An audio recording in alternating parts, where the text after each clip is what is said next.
Welcome to The Last Breakfast. Please enjoy the video. In this video, I will explain how to make spicy ketchup sauce.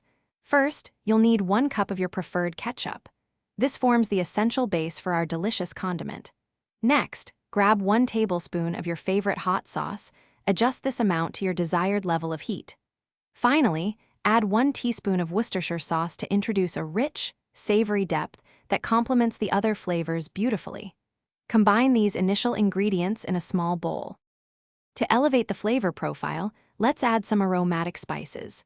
Incorporate 1/2 teaspoon of garlic powder for a pungent, savory note that enhances the overall taste. Follow this with 1/4 teaspoon of onion powder, which provides a subtle sweetness and depth.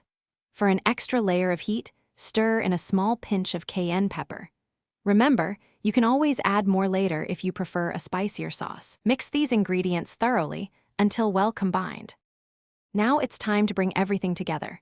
Whisk all the ingredients vigorously until the sauce is completely smooth and uniform in consistency. This ensures all the flavors are evenly distributed. Take a small taste and assess the spice level. Feel free to add more hot sauce or cayenne pepper if you want it hotter. For a brighter, tangier profile, a dash of apple cider vinegar can be a fantastic addition. Mix again after any adjustments. Your homemade spicy ketchup is now ready to enjoy. Serve it immediately with fries, burgers, or anything that needs a kick. For storage, transfer any leftover sauce to an airtight container and refrigerate it. It will stay fresh and delicious for up to 7 days. Also, if you love reading, be sure to check out the new Kindle Paperwhite. You can find a link to it, along with other great deals, in the description below this video. Enjoy your amazing sauce.